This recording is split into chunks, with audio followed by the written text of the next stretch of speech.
Hi, good morning. Uh, I'm sorry, yesterday, I guess, kind of turned dark. I mean, the content of, I wasn't offensive or anything, but it's just acting, okay? Yeah, it's method acting, soul injection method. That's all it is, okay? So, don't take it any seriously. It's just an act. That's all it is, right? Okay, now let me grab a beer. It's kind of hot. So,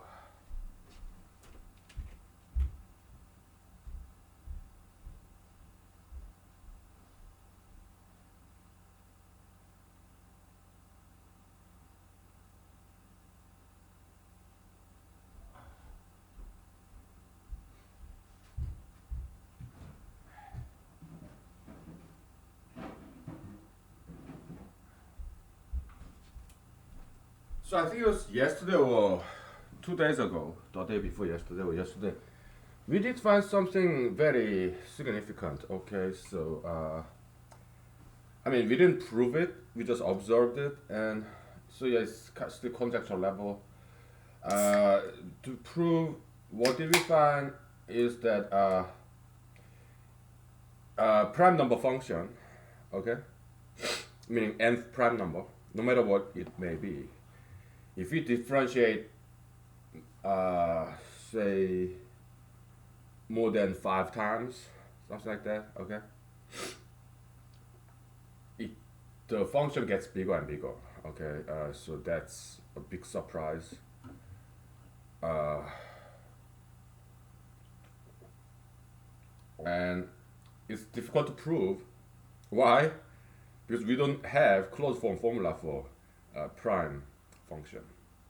Okay, so that's why it won't be easy to prove. Okay.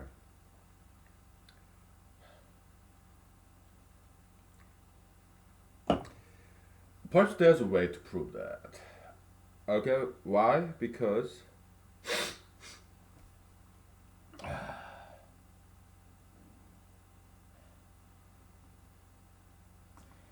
economics, yeah, we'll get to it. Okay, but let's just think about this. Okay, is there any way to prove this thing? We'll give it a name. It's conjecture.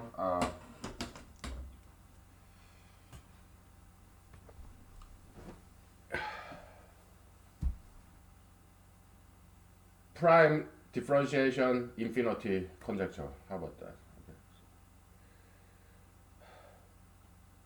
Infinity differentiation prime differentiation infinity conjecture, something like that. Okay. No matter how you name it. Okay. So can we prove this thing?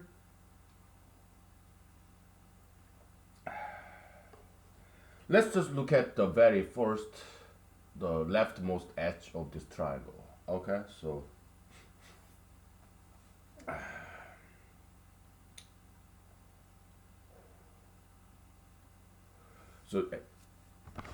in the beginning you have prime number 1, 3, 5, 7. Okay. So uh, yeah, we exclude 2. Okay, and we include 1 because it's just easier that way. All right. So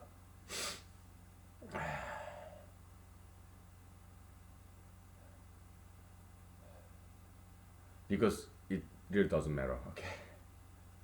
Yeah, the initial condition. Yeah, you don't use any generality. Okay. Uh,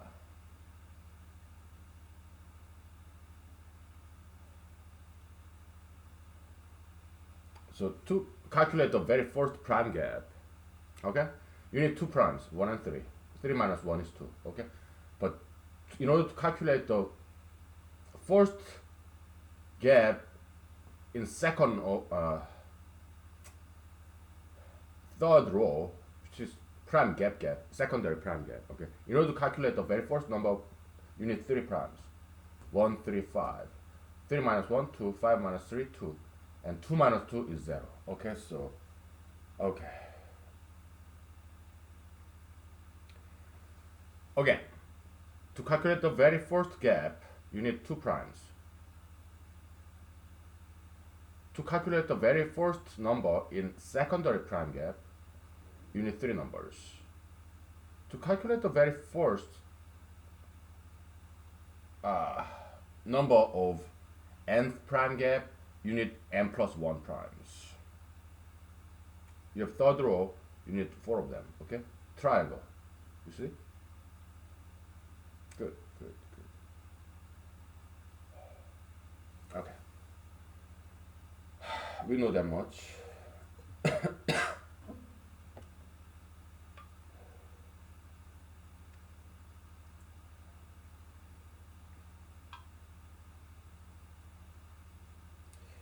Perhaps in order to prove this, perhaps we don't need to know what prime function is.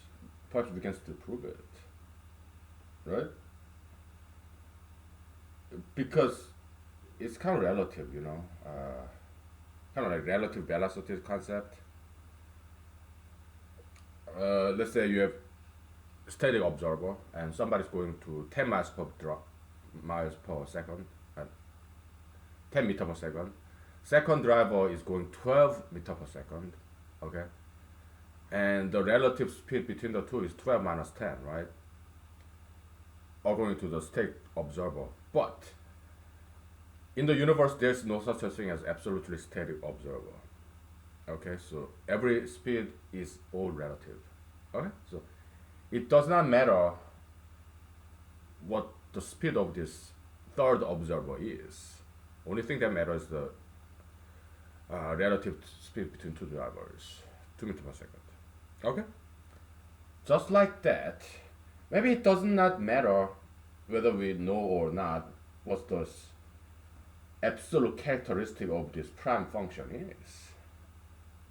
Okay, no matter what it may be, yeah, we just differentiate n times, and when n goes to infinity, this goes to infinity. Okay, so perhaps we don't need to know exact formula for that. Okay, so all right.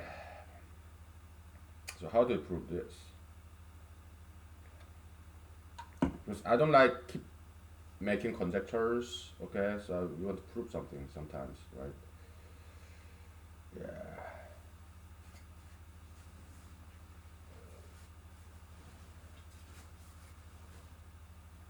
Okay.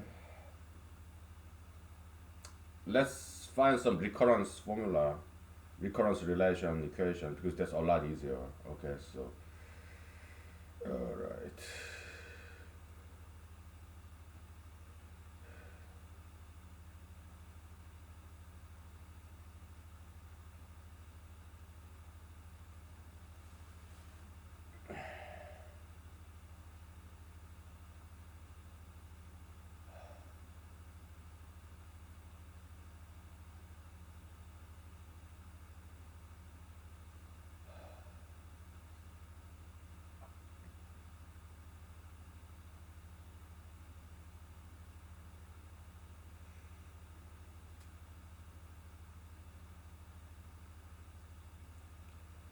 We have this prime gap triangle, right? So the way we constructed it is just start from the bottom. We have prime numbers.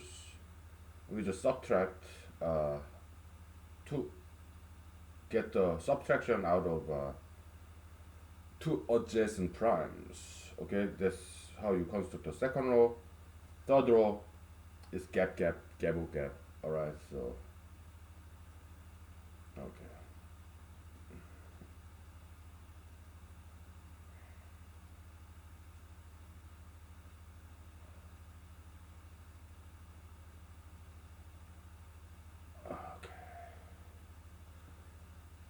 So the right edge of this triangle is made of smaller triangles apex.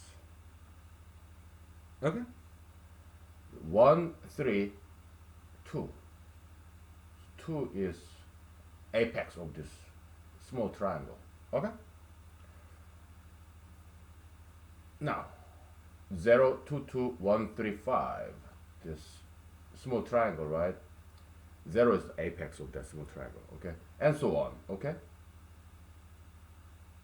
So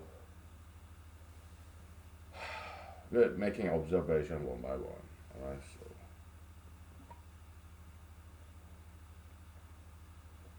So let's take a break from this. Let's talk about Mr. Anthony Bourdain. Okay. Yeah, it's sad. Yeah, he. I don't want to say he committed suicide because that's kind of condemnatory, right?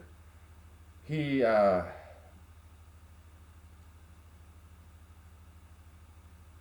died from suicide. How about that? Let's be more respectful, okay? So yeah, it's sad. Okay, he is a very good writer.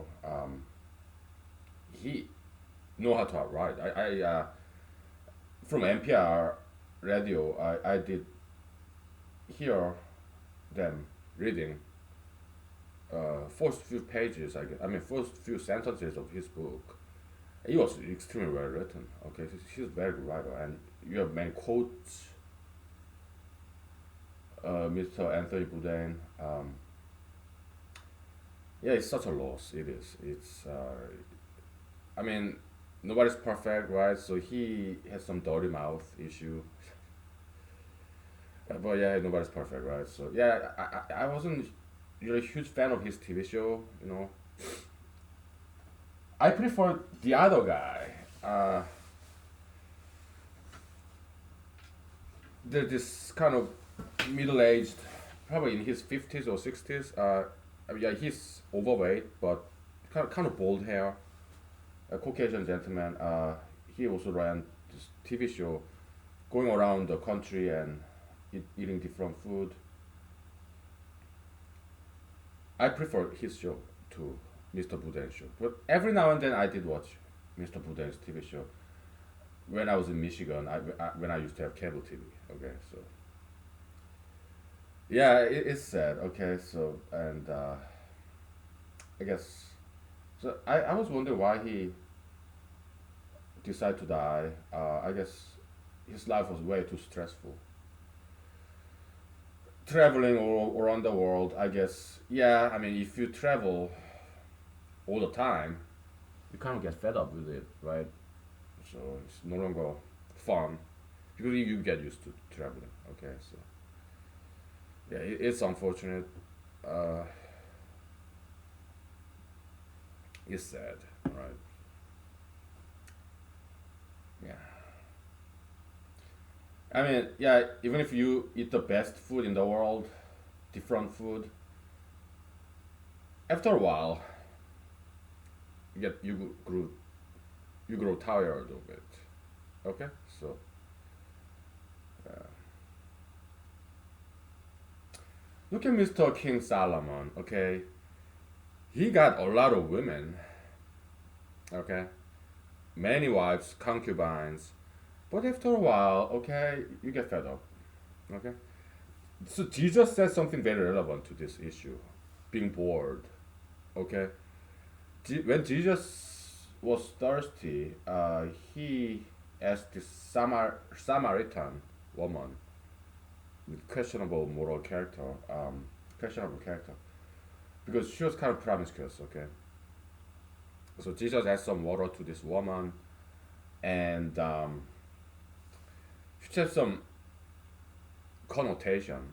Okay, so kind of adult in activity, reproductive activity kind of connotation. Okay, but Jesus said to this lady, uh, if you drink water, yeah, you get thirsty again. But if you drink water from me, Jesus, you never get thirsty. Yeah, which also has some innuendo a little bit, right? Yeah, it can be interpreted as some adult material a little bit, okay? But he was talking about Holy Spirit, all right? So, which is kind of what we have here, okay? We get inspired by God, Holy Spirit, okay? God of mathematics, perhaps God of universe. Yeah, so we never get thirsty again. Okay? Yeah. Education. We keep discovering new things, right? Okay, let's see if we can prove this. And let's take a break. Okay? let's think about this.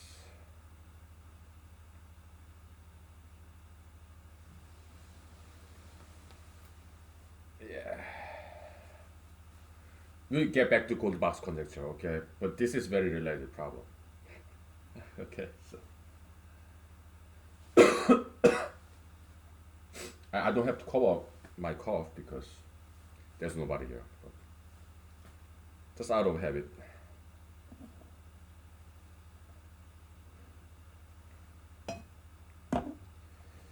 We'll get back to this, okay? So, alright. Alright.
Okay. Uh, yeah, you know, we did some comedy acting, right? Me with my scarf.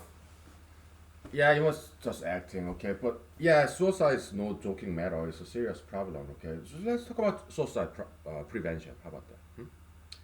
We'll get back to this later. Uh, you need to have a good religion, okay? Mr. Anthony Bourdain, I guess he was kind of a-religious, perhaps agnostic, atheist. I don't know what his religion was his view. But he once said, it's his famous quote, he's a very good writer.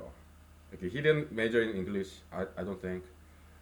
I'm not sure if he even went to college. Perhaps culinary art. Okay. Yeah, he was a successful cook in New York, Manhattan, New York. So he wrote a book about serving people, happy people. You cook for them. Kind of melancholy a little bit, right? As a more like underdog kind of. He wrote about that. Okay, so I didn't read his book. I just heard NPR in a program uh, reading it, and it was very good sentences. He's a good writer. Okay, so yeah, because I write too. I think I'm a decent writer. Okay, and I wrote many books. I use my pen name, so you're not gonna find it. Alright, so, but it's out there. Okay, and it's not free. It's like $2, something like that. Okay, because I wanted to be free, but the online publisher, they are running business. Okay, so it's mandatory minimum price like $2, $3. Okay, so but it's downloadable online. Okay, so where I'm not gonna tell you. Okay.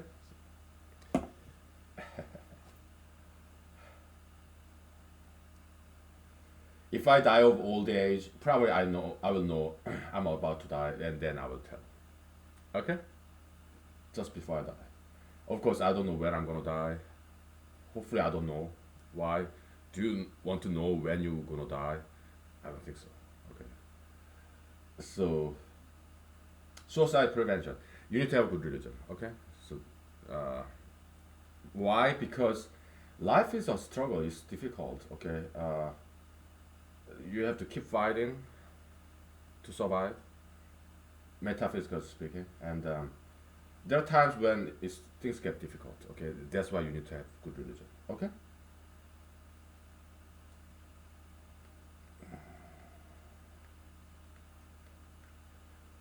Yeah. It's that simple. Yeah. Yes. You are better off believing in God. Okay. My recommendation is Christianity. Okay, because Christianity is very cool because Jesus, Son of God, He died for all of us so that we live, keep on living. Okay, so it's beautiful concept, very beautiful concept. So Mr. Anthony Bourdain, I guess was not a huge fan of Christianity because in Christianity it's not in Bible, but it's kind of apocryphonic, apocryphic. It's Christian doctrine. It's not in Bible. They say body is your God. Your body is God's temple. Okay, this Christian concept. Not in Bible though. Okay, I know Bible inside and out. Nowhere in Bible says thou shalt not have abortion. No, this pro-life stance, which is has some good point, value of human life. Okay, but it's not from Bible. Okay, it's just Christian doctrine, and I have some mixed feeling about it. Okay, I do. So I'm not exactly pro-life. Right? There's some Christian doctrines that I disagree with. Even there are something that I disagree with Jesus. There are things I disagree with Bible. Why? I have my freedom. I have my own ideas, my own agendas. Okay, so what can I say? But my impression is that Mr. Boudin, I don't think he had any religion. Okay, so I mean, he's a nice guy. He has some moral character. His moral principle. I get it, but uh, my recommendation, yeah, have a good religion, and my recommendation would be Christianity. Okay, because as far as I can see, it's a very good religion. Okay, it's not perfect. Okay, so Mr. Boudin he said, maybe as a joke, as a pun, your body is not a temple. Amusement. It's an amusement park. So enjoy the ride. Okay, he's very smart, very witty. Again, he's a very good writer. Okay, so uh, but your body is God's temple. I think it's a good concept in Christianity. And yes, I drink alcohol, I smoke cigarettes, but I watch what I eat. Okay, so he also, Mr. Anthony Bourdain, he also said, yeah, this stink cheese or this fat, yeah, it's so delicious, and if you don't eat any of this, I call that life, such life, or life not worth living. I have to disagree with him. Okay, so I mean, he traveled the world. He ate all this wonderful food, stink cheese, all this fatty food. I mean, yeah, every once in a while you eat those things. Yeah, it's good because I do that too sometimes. Sometimes I even eat fried chicken, even pizza, every now and then.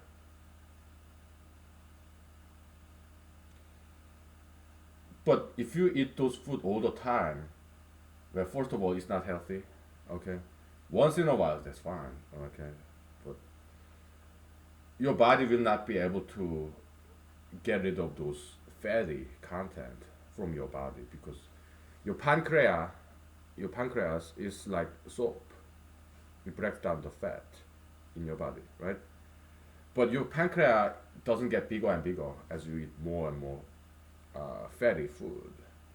It has some limited capacity to dissolve those oil and fat inside of your body. Okay, so at a certain point, it starts to accumulate inside of your body, all the fat, and start to clog up your artery. And that's very dangerous situation. Okay, look at the body of Mr. President Trump and his employees, like Mr. Secretary of the State, Mr. Mike Pompeo. They're very overweight people. Okay, so they are not quite giving a good example. Okay, so they are not lead, leading America by example. Okay, they are giving us very bad example. Yes, us the U.S. Okay, so I mean nobody's perfect, but at least President Barack Obama, there are many things I like about him. Well, first of all, I mean he's half black, half white, but everybody sees him as black. Okay, so and he married a black girl, Michelle Obama, who's a very beautiful lady. She is fantastic, right? She was about exercise and diet. Okay, she did her best to change this American food culture. Okay, yeah, Mr. Obama, very fit man. He runs. President Bill Clinton, he also ran. President George W. Bush, he was a runner as well. President Trump, he doesn't exercise. Golf, that's not exactly an exercise. Yeah, he does play golf, but you walk, right? You don't even walk nowadays. Golf cart, you drive around, right? Come on, that's not exercise.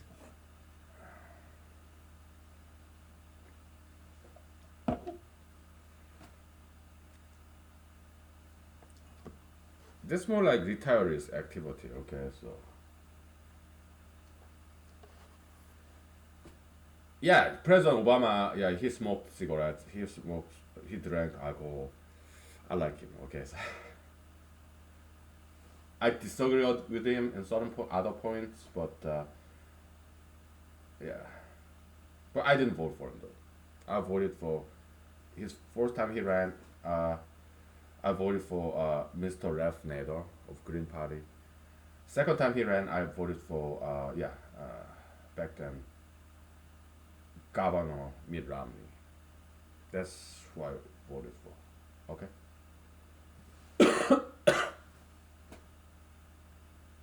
Yeah. How about President George W. Bush? I think I did vote for him. Okay. As far as I can remember, I think I did vote for him. Okay.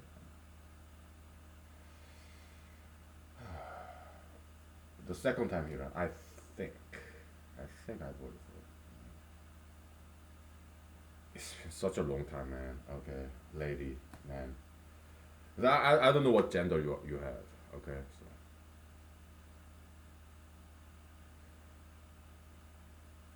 so please don't die. Okay, yeah, live forever. Okay, so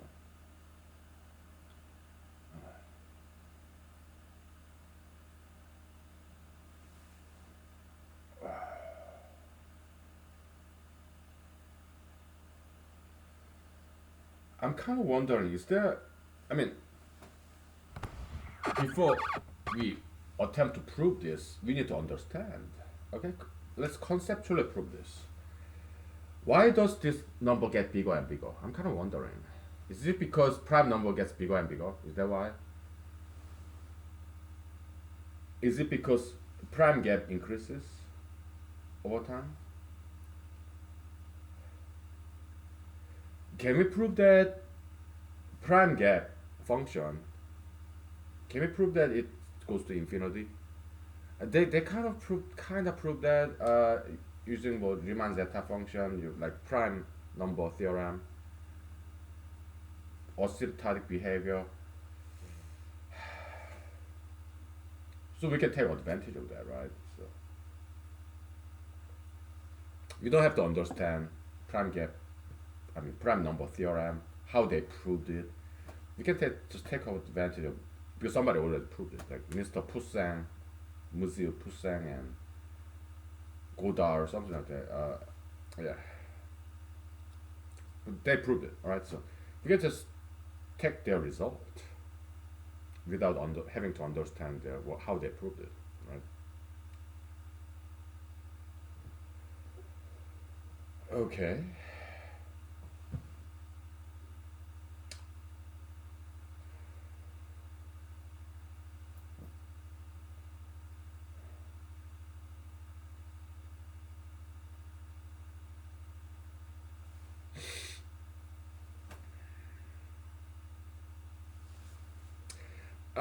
But the fact that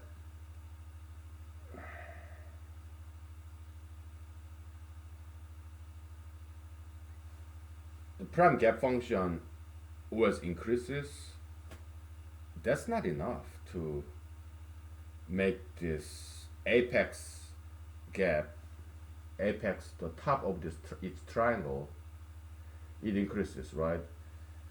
It doesn't have to be that way because let's say at the bottom row you have polynomial, all right, nth polynomial, okay? Then the apex of n plus first triangle will be zero, and it will be forever zero, all the apex after that. Why? Because you have x to the nth, you differentiate n plus 1 time. Okay, you have x squared, you differentiate 3 times. If you x squared, you differentiate twice, it becomes 2x then 2. If you differentiate third time, it becomes 0. Okay? So it's not enough that we know asymptotic behavior of this prime gap or prime, like logarithm, because again, if you differentiate logarithms more and more, it becomes 1 over x squared. Asymptotically, it becomes 0. Okay, so we cannot quite take advantage of that prime number theorem because the way they predict is behavior is logarithmic and it's not. Yeah, asymptotically they are correct, okay, but it's approximation and we just disprove them by using this systematic enumeration method. They don't become 0. No, actually that increases. So we cannot quite take advantage of what they have there. Okay? We didn't disprove prime number theorem. We did not disprove that. We disproved their prediction that prime number behavior is logarithmic. There is some characteristic that befits their logarithmic model. Okay? And I really like their prediction. Why? Because it's something very powerful. Okay, and they did a good job. But we discovered something new that it's not exactly logarithmic. Because if you differentiate prime number function, no matter what it may be, it increases, not decreases. It does not become 0. No, it stays far away from 0. Okay, prime number function perhaps is the very first known function.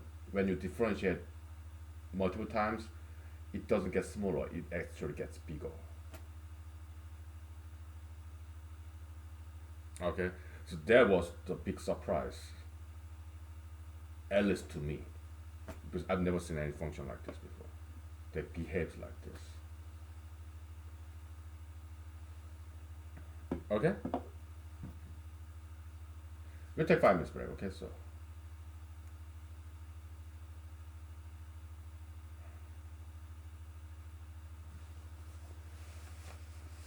how fascinating, huh? Very interesting.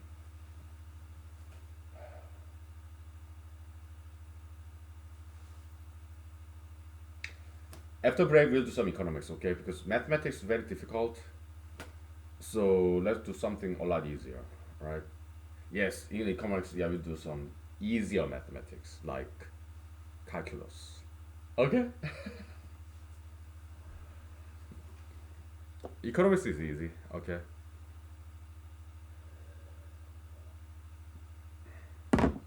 Alright.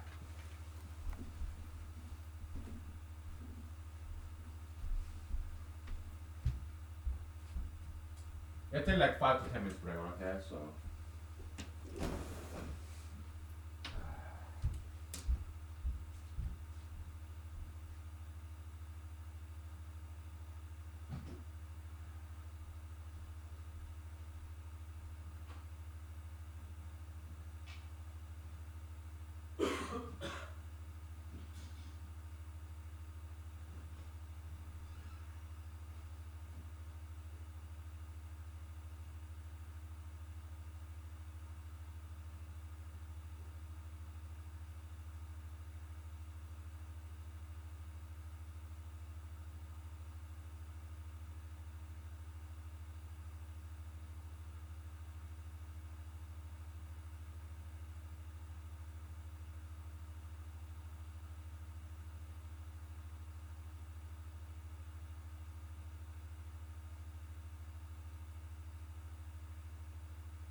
Okay.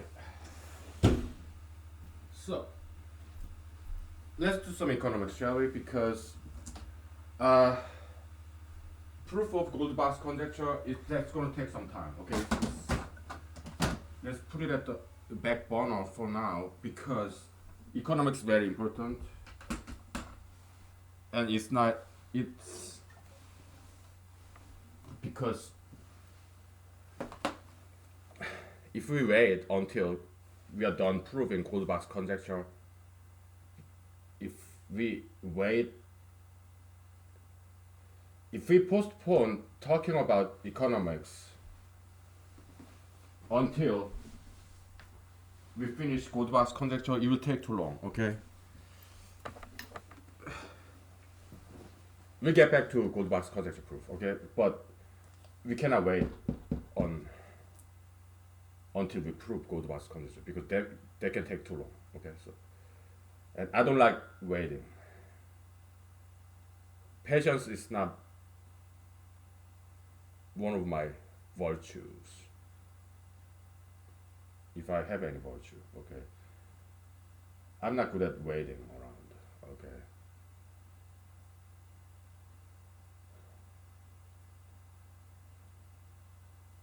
Which is a good thing. Why? Because I don't postpone things. Okay. So let's talk about economics. Okay. Yeah. So Marshallian model. I mean, it's not too bad, but there's some. Uh, we can do better. Basically. Okay. Yeah. Let's honor our parents. Parental figure, Mr. Marshall. Right. We learn from him, but we are not satisfied. We want to make it improve this model. Kinda. Okay. And actually, we want to start from scratch. Okay? I did learn this, okay? Yeah, I took one economics class when I was in junior college, I mean, 4 year college. It's good, but, and I did get an A, alright? I also took psychology class as well, introduction to psychology. It was fun, okay? I got an A, okay? Not only that, I was on top of this class of like 300 students. I was number one. Okay. Yeah, I enjoyed that class. But yeah, we humanologists we are not quite satisfied with psychology. Okay, so we want to actually do better. All right. So okay. Uh,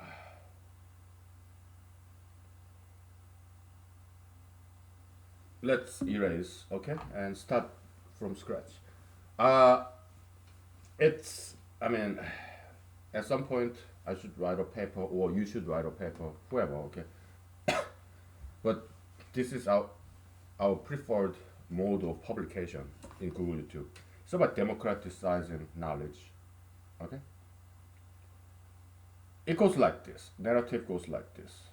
We start with flat earth hypothesis. Kinda, okay? It's like by flat earth hypothesis, what I mean is that population model is a flat model. Okay? So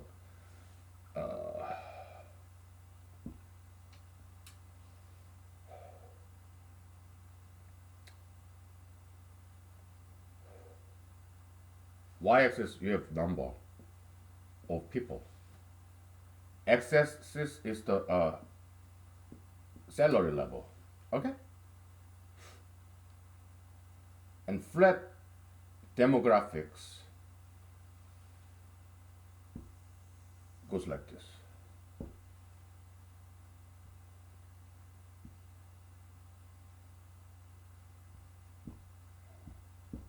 Rich people who have $3, middle income who have $2, and I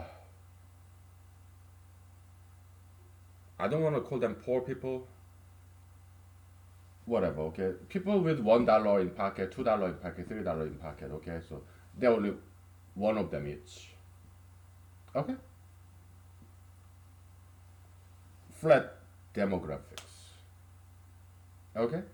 So now, let's say you are a small business owner, okay, and you sell uh, vegetarian pasta. Doesn't sound very appealing, right? But guess what? You can cook amazing food with vegetables. Okay, yeah.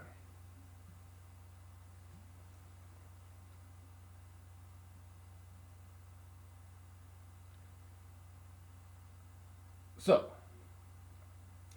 if your pasta dish is $3 per piece per dish, only people with $3 in their pocket can afford it.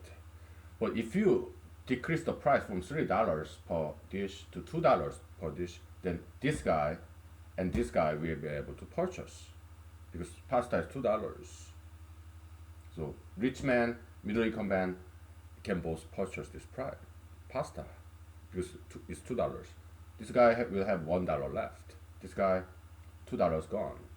This guy cannot afford it. But if you decrease pasta's price even further, then all these three people can eat your pasta. Okay. So Mr. Alfred Marshall, he was not mathematically rigorous. It was more intuition driven kind of model. Okay, that's why it was faulty. This Wikipedia article about Mr. Alfred Marshall, no matter who that is, wrote that, yeah, Mr. Alfred Marshall was mathematically rigorous, and I have to disagree. Wikipedia, yeah, it's not always reliable. Okay, yeah.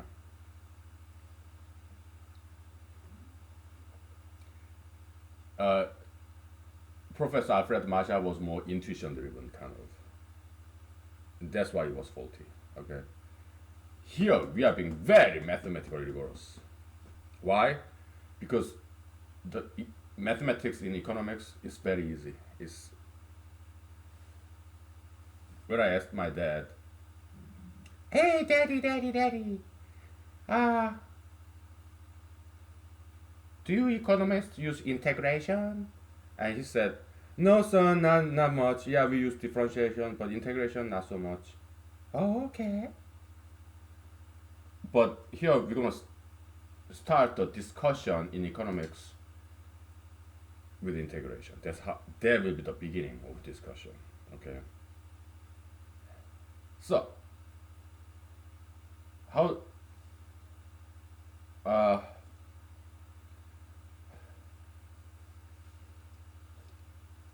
because we're gonna define demand curve as an integral. Okay, so that'll be our model. Okay.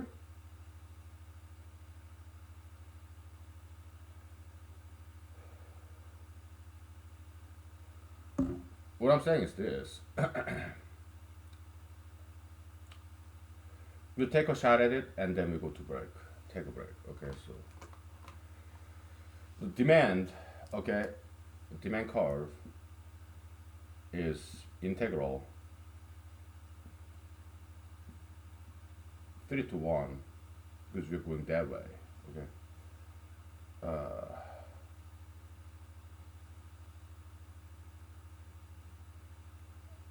I mean 3 to x when x is smaller than 3. All right.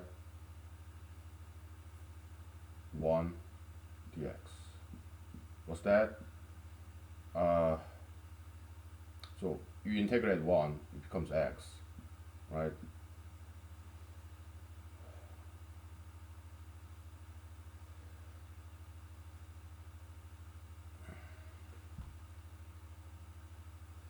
We call it p. No. Yeah, yes, price, right?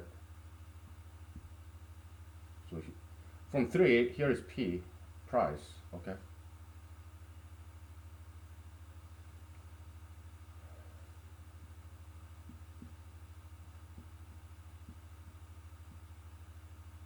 Okay, so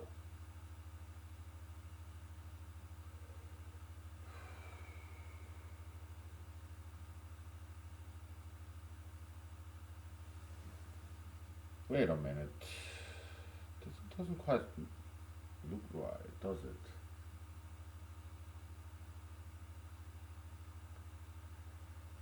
Oh, it's been such a long time. Okay, let's make an example. Okay, so when p is ah shoot,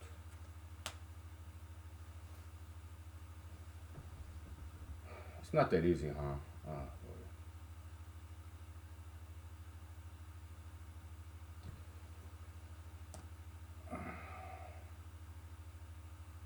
So integral 1 to 3 1 dx is equal to what? X 3 1 is 3 minus 1 is equal to 2. Okay. But if we do integral in a reverse way, integral 3 to 1 dx is equal to x 1 3 1 minus 3 is minus 2. Okay, so okay.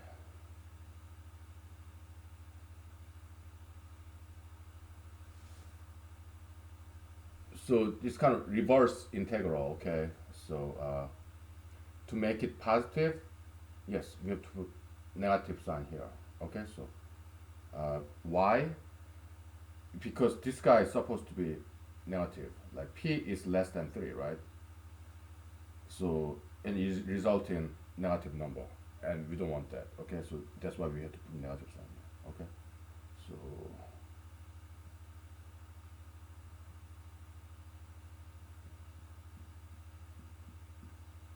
okay, okay. So integral looks like this.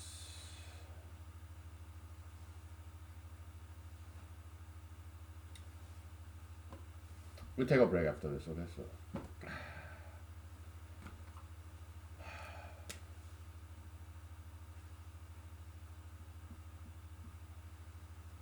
hashtag.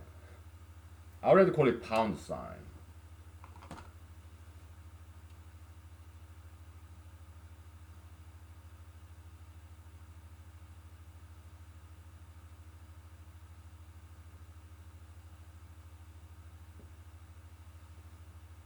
Okay. There we go. That's your demand curve. Okay, so as a function of price in this flat Earth hypothesis, flat demographic, assuming flat demographics. Okay.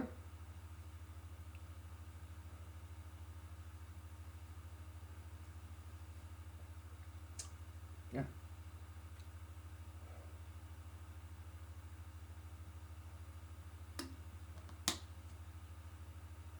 We'll take a break, okay, and we're gonna make some tweaking, okay. But this is the easiest model.